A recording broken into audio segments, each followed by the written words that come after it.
Senate Republicans are gearing up for a high-stakes hearing Thursday by hiring a female attorney to question Supreme Court nominee Brett Kavanaugh's accuser. That lawyer will pose questions to Dr. Christine Blasey Ford, but senators have declined to name her.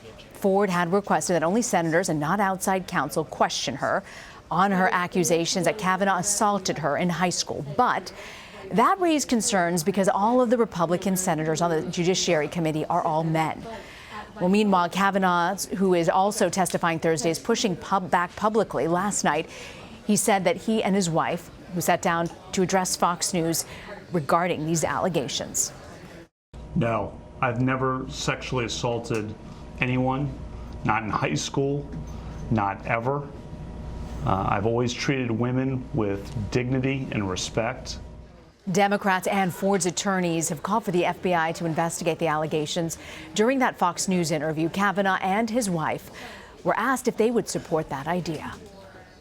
Do you believe there should be an FBI investigation into these allegations and that a pause should happen and, sort it all out? If there's nothing to worry about and nothing to hide, why not have that process? Ashley, and then I'll ask you that, Brett. I've said all along, and Ashley too, I want to be heard. I was first interviewed last Monday, the day after the allegation appeared, by the committee staff under penalty of felony. And I denied this categorically and unequivocally. And I said twice during that, I said, I want a hearing tomorrow. Joining me now, Niall Stanage, White House columnist for The Hill. Okay, Niall, is Kavanaugh sitting down with his wife for this Fox interview, somewhat of a preview of what the White House wants us to see ahead of Thursday before he testifies? Yeah, I think we're at a situation, Rena, where this is really a battle in the court for public opinion. People are looking for advantage on both sides here because these allegations obviously go back a very long time. The idea that there is going to be unequivocal proof one way or another seems unlikely to me. So therefore, I think on both sides, there is an attempt to persuade people to really put the version of events out there to try to make people believe whatever version Brett Kavanaugh's telling or whatever version his accusers are telling. And I think this interview last night was part of that strategy. White House Press Secretary Sarah Huckabee Sanders said they're open to actually having Kavanaugh's second accuser, Deborah Ramirez, testify before the committee. But today, the president dismissed her allegations. Nobody ever knew about it. Nobody ever heard about it. And now a new charge comes up. And she said, well, it might not be him, and there were gaps, and she said she was totally inebriated, and she was all messed up, and she doesn't know it was him, but it might have been him. Oh, gee, let's not make him a Supreme Court judge because of that. This is a con game being played by the Democrats. He calls it a con game. So if that's the president's take on this second woman's allegations, what can we expect from Republicans? Well, the question is whether they're going to take their cue from the president, isn't it? I mean, for some days when these allegations first came out from the first accuser, Christine Blasey Ford, President Trump was uncharacteristically muted in his response, and he seemed to be encouraged to keep that position by some advisors, including Kellyanne Conway, who talked about the importance of hearing the women, treating them with respect. Donald Trump seems to have now abandoned that. The president seems to be going for more of a scorched earth strategy. Republicans may not necessarily want to follow that template, given that the midterm elections are so close at hand. And obviously, the votes of women will be the majority of all votes cast, if history is any guide. But particularly suburban women, women who have college educations, are considered very much pivotal to the outcome of the midterms. So I'm not sure that Republicans will want to sing from the same rather rambunctious hymn sheet as President Trump on this one. And then there's this morning where Sarah Huckabee Sanders has pushed back on the idea that the president always takes the side of men against the accusers. President Trump himself faces several allegations of sexual assault. Does this complicate the process of ultimately trying to get to the truth? It certainly complicates the political calculus because so many people on the Democratic side or left of the political spectrum don't see the president as an honest broker on these issues.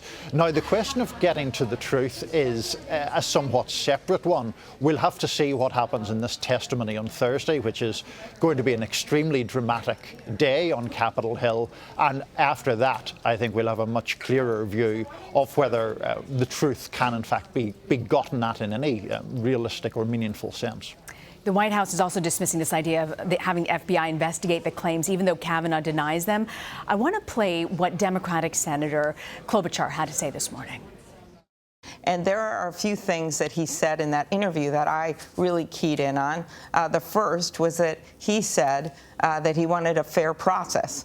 And to me, that obviously means allowing for some limited investigations, a background information check where you simply go and you check with the people that these women said were there. And it is a lot different to have to be interviewed by an FBI agent under oath, basically, than it is when you're just talking perhaps to a reporter off the record. So why is the White House pushing back against all of this? In short, because it is part of a broader narrative that the White House is propagating, that this is a political ploy. The White House's argument is that these allegations from Christine Blasey Ford could have been made public sooner. Deborah Ramirez we weren't aware of until the last couple of days.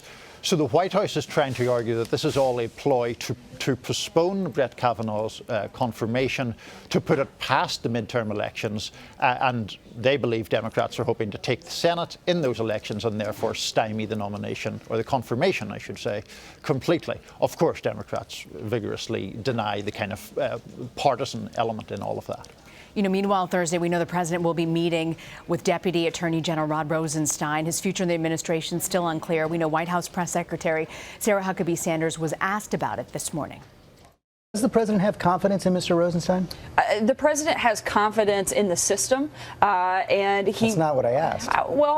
He wants to, again, I'm not going to get ahead of the conversation that's going to take place. Certainly, he wants things to take place. There have been a number of incidents that have caused a great deal of concern, not just to the president, but to Americans all over the country. Confidence in the process. What's the argument for and against him being ousted at the White House right now? So the argument against is that it essentially causes a political and constitutional crisis when Republicans don't need one or want one, because they would prefer the midterm election campaign to be fought on more mundane issues such as the economy.